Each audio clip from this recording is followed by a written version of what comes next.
So guys, അപ്പോൾ നമ്മളിപ്പോൾ പഠിച്ചത് ലിക്വിഡിറ്റിയെ പറ്റിയാണ്.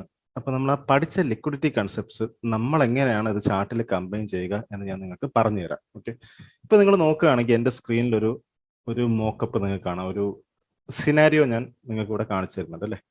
എന്താണ് നമുക്കിവിടെ കാണാൻ പറ്റുന്ന ഐഡന്റിഫൈ ചെയ്യാൻ പറ്റുന്ന കാര്യങ്ങൾ നമുക്ക് ആദ്യം മനസ്സിലാക്കാം. നമ്മളൊരു അപ് ട്രെൻഡിലാണ്, നിങ്ങൾ ശ്രദ്ധിക്കണം അല്ലേ. നമ്മൾ സ്ട്രക്ചർ ഹൈസ് ബ്രേക്ക് ചെയ്ത് പോവുകയാണ് അല്ലേ. ഇതാണ് നമ്മുടെ സ്ട്രക്ചർ പോയിന്റുകൾ. ഓക്കെ, ആൻഡ് എന്ത് ചെയ്യണം, പ്രൈസ് മുകളിൽ പോവുകയാണ്. ഓക്കെ, നിങ്ങൾക്ക് രണ്ട് ഡിമാൻഡ് സോണുകൾ കാണാം. ഇവിടെ താഴെ ഒരു ഡിമാൻഡ് സോണും ഉണ്ട്, ഇവിടെ ഒരു ഡിമാൻഡ് സോണും ഉണ്ട് അല്ലേ. ഒബ്വിയസ്ലി നമ്മൾ ബുള്ളിഷ് ട്രെൻഡിലാണ് ഉള്ളത്. ഇനി നിങ്ങൾ ചിന്തിക്കുകയാണെങ്കിൽ നമ്മളിപ്പോൾ ലിക്വിഡിറ്റി പഠിച്ച പോലെ ആ ഒരു ലിക്വിഡിറ്റി സിനാരിയോ നിങ്ങൾക്ക് ഇവിടെ കാണാം. ഒരു ഈക്വൽ ലോ നിങ്ങൾക്ക് ഇവിടെ കാണാൻ പറ്റുന്നില്ലേ. രണ്ട് ലോ ഒരേ ഏരിയ തന്നെ ഉണ്ട്, അതുകൊണ്ട് തന്നെ ഈക്വൽ ലോ. ഇനി നിങ്ങൾ തന്നെ ചിന്തിക്കുക, നമുക്ക് മനസ്സിലാക്കാൻ പറ്റുന്ന കാര്യം എന്താണ്, ഈക്വൽ ലോസിന് താഴെ എന്തുണ്ടാവും, സ്റ്റോപ്പ് ലോസുകൾ ഉണ്ടാവും അല്ലേ. എന്ത് സൈഡ് ലിക്വിഡിറ്റി ആയിരിക്കും ഉണ്ടാവുക, ഇവിടെ ഉണ്ടാവുക നമുക്ക് സെൽ സൈഡ് ലിക്വിഡിറ്റി ആയിരിക്കും അല്ലേ. സോ എന്ത് പറ്റും, സപ്പോസ് പ്രൈസ് ഇവിടെ ഇറങ്ങി വരികയാണ് നമ്മൾ ആ ഡിമാൻഡ് സോണിലേക്ക്. നിങ്ങൾ തന്നെ ചിന്തിച്ചു നോക്ക്, ഇവിടെ നമ്മൾ എൻട്രി എടുക്കുന്നത് അല്ലെങ്കിൽ നമ്മൾ ഇവിടെ ഇൻവെസ്റ്റ് ചെയ്യുന്നത് സേഫ് ആയിരിക്കോ അതോ നമുക്കിത് പ്രശ്നമാകും? ഞാൻ തന്നെ പറഞ്ഞുതരാം, ഇത് നമുക്ക് പ്രശ്നമായിരിക്കും. കാരണം ഇത് വളരെ റിസ്കി ആയിട്ടുള്ള കാര്യമാണ്. കാരണം എന്താണ്, നമുക്ക് ഓൾറെഡി അറിയാം ഇവിടെ ലിക്വിഡിറ്റി ഉണ്ട്, ഇവിടെ സ്റ്റോപ്പ് ലോസുകൾ ഉണ്ടെന്നുള്ള കാര്യം. ഞാൻ പറഞ്ഞ പോലെ അൽഗോറിതങ്ങളൊക്കെ ഒരു മാഗ്നറ്റ് പോലെയാണ് ലിക്വിഡിറ്റി ഉള്ള സ്ഥലങ്ങളിൽ എത്തുമ്പോൾ.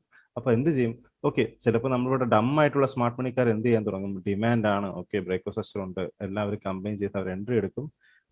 കുറച്ച് സമയത്തേക്ക് അവർ ഹാപ്പി ആയിരിക്കും. പക്ഷെ എന്ത് സംഭവിക്കും, ഇപ്പൊ തന്നെ നിങ്ങൾ നോക്കിക്കഴിഞ്ഞാൽ നമ്മൾ വീണ്ടും ലിക്വിഡിറ്റി ബിൽഡ് ചെയ്യണം അല്ലേ. ഇവിടെ വീണ്ടും സ്റ്റോപ്പ് ലോസുകളുടെ എണ്ണം കൂട്ടി, പിന്നെ എന്ത് സംഭവിക്കുന്നു വെച്ചാൽ നമ്മൾ അതിനെ ലിക്വിഡേറ്റ് ചെയ്യും. ഇപ്പൊ എന്ത് പറ്റി, ഇവിടെ ബൈ എടുത്തവരെല്ലാവരും സ്റ്റോപ്പ് ലോസ് എടുക്കും.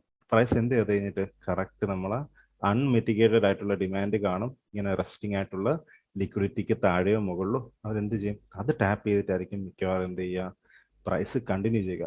ഇപ്പൊ നമ്മൾ എപ്പോഴും നോക്കേണ്ടത്, നമ്മൾ ചാർട്ട് മാർക്കപ്പ് ചെയ്യുമ്പം ഇങ്ങനെ ലിക്വിഡിറ്റിയുടെ കൂടെ സോൺ ഉണ്ടെങ്കിൽ നമ്മൾ കെയർഫുൾ ആയിരിക്കണം. ഒബ്വിയസ്ലി എല്ലാ പ്രാവശ്യവും ഇതുപോലെ വന്നിട്ട് ലിക്വിഡേറ്റ് ചെയ്ത് താഴത്തെ സോൺ ടാപ്പ് ചെയ്തിട്ട് പോകണമെന്നില്ല.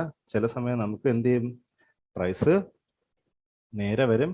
ഓക്കെ, ആദ്യം ഒരു ബെയറിഷ് ക്യാൻഡിലായിരിക്കും, പക്ഷെ ഇത് ക്ലോസ് ചെയ്യുമ്പോൾ എന്ത് ചെയ്യും, ഒരു വിക്കോട് കൂടി ക്ലോസ് ചെയ്യും. നമ്മൾ ഇതിനെ സ്വീപ്പ് എന്ന് പറയും.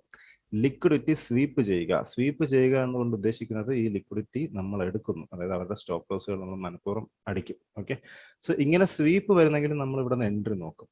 ഓക്കെ, അത് നമ്മൾ ആ സിനാരിയൊക്കെ നമ്മൾ മുന്നോട്ട് പോകുമ്പോൾ പഠിക്കും. പക്ഷേ നമ്മൾ ഒരിക്കലും ഇവിടെ ഡയറക്റ്റ് എൻട്രി നോക്കുന്നത് സേഫ് അല്ല. കാരണം നമുക്ക് കാണാം ഇവിടെ ലിക്വിഡിറ്റി റെസ്റ്റിംഗ് ആണ് എന്നുള്ള കാര്യം. ഓക്കെ, സോ ഇങ്ങനത്തെ സിനാരിയോസ് വരുമ്പം നിങ്ങൾ എന്ത് ചെയ്യുക, കഴിവതും ആ സിനാരിയോസിൽ ഇങ്ങനത്തെ ഡിമാൻഡുകളിലൊക്കെ എൻട്രി എടുക്കാതിരിക്കാൻ തന്നെ നോക്കുക.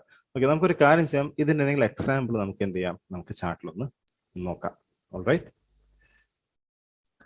ഓക്കെ ഗൈസ്, ഇപ്പൊ നിങ്ങൾ ഈ സ്ക്രീനിൽ ശ്രദ്ധിച്ചു കഴിഞ്ഞാൽ നമ്മളിപ്പോൾ ഒരു 1 മിനിറ്റിന്റെ ചാർട്ടാണ് ഉള്ളത്. നിങ്ങൾക്ക് കാണാൻ നമ്മൾ ബുള്ളിഷ് ആയിട്ടുള്ള പ്രൈസ് ആക്ഷൻ ആണ് ഇപ്പോൾ ഫോളോ ചെയ്യുന്നത് അല്ലേ. ഞാൻ ഇവിടെ ചാർട്ടിൽ നിങ്ങൾക്ക് 3 സോണുകൾ കാണിച്ചു തന്നിട്ടുണ്ട് അല്ലേ. നമ്മൾ ഒരു മുകളിലുള്ള സോൺ ഉണ്ട്, ആ ബ്രേക്ക് സെക്ഷൻ്റെ അവിടെ തന്നെ നമുക്കൊരു വിഗ് സോൺ ഉണ്ട്. സോ ആ വിഗ് സോൺ ആണ് ഇത് നമ്മൾ മാർക്ക് ചെയ്തിട്ടുള്ളത്. അതുപോലെ തന്നെ ഇടയ്ക്ക് നമുക്കൊരു ഇംബാലൻസ് ഉള്ള ഒരു സോൺ ഉണ്ട് അല്ലേ, ആ സോൺ നമ്മൾ എടുത്തിട്ടുണ്ട്. പിന്നെ ഒരു എക്സ്ട്രീം താഴെ നമുക്കൊരു ടൈപ്പ് 1 പ്ലസ് ഒരു വിഗ് സോൺ ആയിട്ട് കൺസിഡർ ചെയ്യാൻ പറ്റുന്ന ഒരു ഡിമാൻഡ് സോണും ഉണ്ട്. പക്ഷേ നമുക്കിവിടെ കാണുമ്പോഴേ ഒരു സോൺ, അതിൻ്റെ ഏരിയ കാണുമ്പോഴേ നമുക്കറിയാം അത് ലിക്വിഡിറ്റിയുടെ ഏരിയ ആണ്. അത് മിക്കവാറും പ്രൈസ് പൊട്ടിച്ച് താഴെ പോകാൻ സാധ്യതയുണ്ടെന്നുള്ളത് നമുക്കത് കാണുമ്പോഴേ അറിയാൻ പറ്റും. നമ്മളെ നടുക്കത്തെ ഏരിയയാണ്, നിങ്ങൾക്ക് കാണാൻ പറ്റും അവിടെ എന്തുണ്ട്, നമുക്കൊരു റിലേറ്റീവ് ആയിട്ടുള്ളൊരു ഈക്വൽ ലോ അവിടെ കാണാൻ പറ്റും നമുക്ക് അല്ലേ. ശ്രദ്ധിച്ച് നോക്കിക്കഴിഞ്ഞാൽ ഒരു ലിക്വിഡിറ്റി റെസ്റ്റ് ചെയ്യുന്ന ഏരിയയാണ്.